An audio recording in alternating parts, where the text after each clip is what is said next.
शिव जी द्वारा मार्कंडेय मुनि को चिरंजीवी होने का वरदान। 7 चिरंजीवी का नाम इस प्रकार है। अश्वस्थामा बलि व्यासो हनुमानस्य विभीषणः कृपः परशुरामस्य सप्त एत चिरंजीविनः सप्तेतान् स्मरे नित्यं मार्कंडेय मथाष्टमं जीवेद वर्षतं सोऽपि सर्वव्याधि विवर्जितः।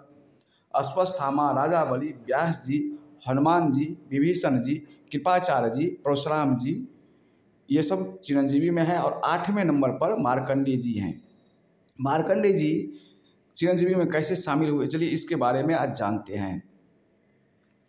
मृकंड ऋषि थे, उनको कोई संतान नहीं था। उन्होंने शिव जी की तपस्या किए, शिव जी प्रसन्न हो गए। शिव जी बोले, मांगो क्या मांगते हो। मृकंड ऋषि बोले, मुझे पुत्र चाहिए। शिव जी बोले, सर्वगुण संपन्न पुत्र मिलेगा तो अल्पायु मिलेगा, गुणहीन पुत्र मिलेगा तो दीर्घायु पुत्र मिलेगा। आपको कौन सा पुत्र चाहिए, बोलिए। मृकंड जी बोले, मुझे सर्वगुण संपन्न पुत्र चाहिए। शिव जी बोले, आपको 5 वर्ष आयु वाला पुत्र प्राप्त होगा।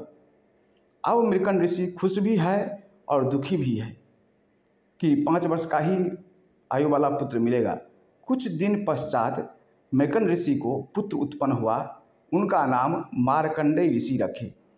एक दिन ऋषिगण मृकंड ऋषि के यहाँ आए तो उनका पुत्र मार्कंडेय जी प्रणाम किए ऋषिगण को। ऋषिगण दीर्घायु भव का आशीर्वाद दिए। मार्कंडेय जी के पिताजी बोले कि आप दीर्घायु का आशीर्वाद दे दिए, पर इस बालक का उम्र सिर्फ 5 वर्ष का ही है। तब ऋषिगण बोले, इस बालक को बोलिए रोज शिवलिंग पर बिल्वपत्र अर्पण करे और पूजा अर्चन करे।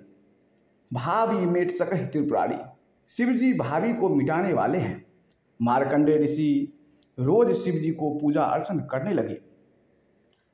मार्कंडेय जी का 5 वर्ष पूरा हो गया। तब यमराज आया इनको पकड़ने के लिए। मार्कंडेय ऋषि को यमराज बोला, चलो। मार्कंडेय जी बोले, चलूँगा अवश्य, पर पहले मुझे शिव जी को पूजा कर लेने दीजिए।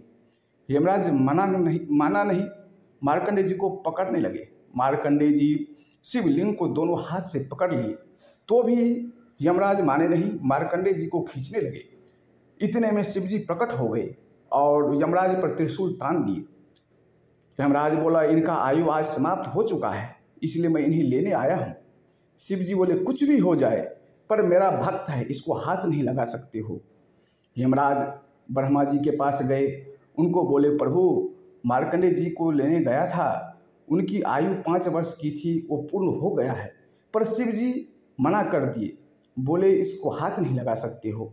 ब्रह्मा जी बोले, जब शिव जी बोले हैं तो एकदम सत्य बोले हैं, मैं कुछ नहीं कर सकता हूँ। चलिए, मैं अपना 5 वर्ष उनको देता हूँ। ब्रह्मा जी का एक दिन बराबर पृथ्वी लोक का 1000 चतुर्युगी होता है। चतुर्युगी सतयुग, त्रेता, द्वापर, कलयुग का एक चतुर्युगी होता है। 1000 चतुर्युगी जब बीतता है तब ब्रह्मा जी का एक दिन होता है। इसलिए मार्कंडेय जी अष्ट चिरंजीवी में शामिल हो गए। आशा करता हूँ आप लोगों को वीडियो अच्छा लगा होगा। अच्छा लगा होगा तो लाइक कर दीजिएगा। जय श्री राम।